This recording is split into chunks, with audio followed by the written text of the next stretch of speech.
31% sa populasyon ng ating mundo ay Kristiyano. Ibig sabihin, karamihan sa atin ay naniniwala na may Diyos na siyang may gawa ng langit at lupa kung saan sa Kanya tayo nagdarasal at humihingi ng kapatawaran sa ating mga kasalanan at nagpapasalamat sa mga biyayang ating natatanggap sa pang-araw-araw. Pero mga kaibigan, paano kung sabihin ko sa inyo na imbis sa Diyos ay kay Lucifer siya nagdarasal? Halina't sama-sama nating alamin ang kwento ng isang batang babaeng nagdadasal kay Lucifer.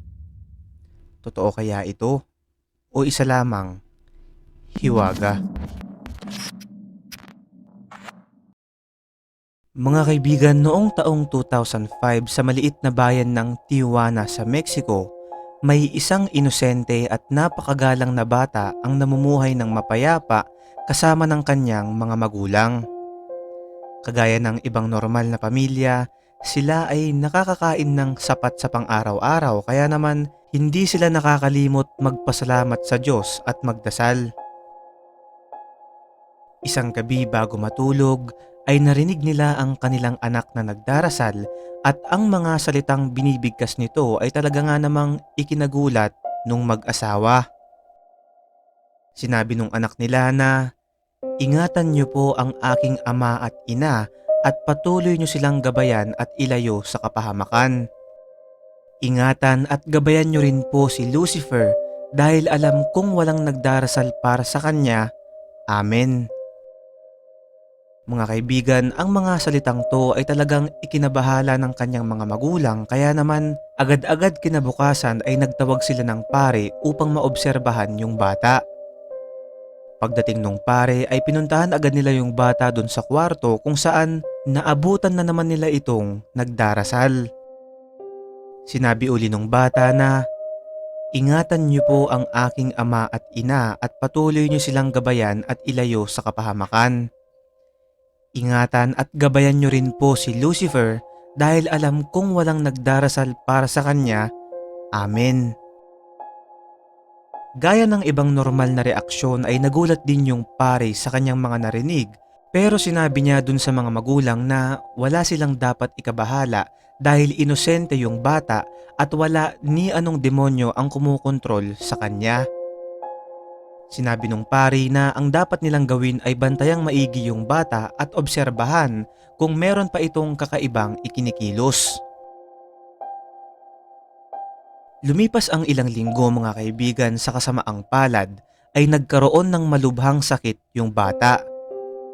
Noong mga panahong yun ay eksakto namang natanggal sa trabaho ang kanyang ama kaya naman hindi nila nadala sa ospital yung bata na dahilan upang lumala pa lalo ang sakit nito. Pero kahit pa ganun ang sinapit ng bata, kahit na meron na itong sakit at hirap ng magsalita, ay patuloy pa rin siyang nagdarasal at sinasabing, "Ingatan niyo po ang aking ama at ina at patuloy niyo silang gabayan at ilayo sa kapahamakan. Ingatan at gabayan niyo rin po si Lucifer dahil alam kong walang nagdarasal para sa kanya. Amen."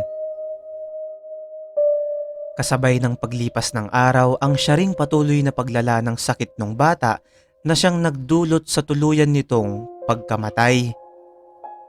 Patong-patong ang lungkot at pagsisising nararamdaman ng kanyang mga magulang dahil hanggang sa pagkamatay nito ay hindi man lang nila mabigyan ng maayos na burol ang kanilang anak sapagkat wala nga silang pera. Ngayon mga kaibigan, habang sila ay umiiyak at namomroblema kung paano nila ililibing ang kanilang anak, ay biglang may lumapit sa kanilang isang matangkad at magandang lalaki na may maayos na suot at sinabi na siya na ang sasagot sa lahat ng magagastos sa pagburol at paglibing ng kanilang namayapang anak. Kasabay ng kanilang pagtataka ay ang pagtanggap din nila sa inalok ng lalaki at ang nakakapagtaka dito, nung makita na nung lalaki yung katawan ng bata ay hindi nito napigilang humagulgol sa iyak. Nung dadalhin na sa huling hantungan yung bata at ilalagay na ang kanyang ataol sa ilalim ng lupa ay bigla na lang Sumigaw ng pagkalakas-lakas yung lalaki na may kasamang pag-iyak. Tinanong nung tatay kung bakit ganun na lang siya kaapektado sa nangyari hindi nga nila siya kilala at ang naging sagot nito ay talagang ikinagulat nung ama. Sinabi niya na sa tinagal-tagal ng panahon niya dito sa lupa ay ngayon lamang may umintindi at nagdasal para sa kanya at galing pa ito sa isang inosenteng bata. Napaiyak naman yung tatay sa kanyang narinig at yung pagkakataong punasan nito ng panyo ang kanyang lumuluhang mga mata ay bigla na lang nawala yung lalaki. Mga kaibigan, ang pangalan ng batang babae ay Alondra at ayon sa mga kwento, February 24 daw ang araw ng kanyang pagkamatay at sinasabi pa nila na tuwing araw daw na yun ay may tumutubong pulang rosas sa puntod nito. Mahirap mang paniwalaan ang kwentong ito ay laging pakatandaan na maraming bagay sa ating paligid ang mahirap ipaliwanag dahil hindi siyensya kundi purong kababalaghan at hiwaga lang ang bumabalot dito. Hindi ko sinasabing paniwalaan nyo ito pero hindi ba masarap pagkwentuhan ang mga ganitong bagay lalo na kapag kasama natin ang mga kaibigang kagaya natin ay malilikot ang kaisipan. Ano't ano pa man mga kaibigan ay wala pa ring sino man sa atin ang nakakalam kung totoo ba to o hindi. Kaya nga sa atin ito lang ay isang hiwaga.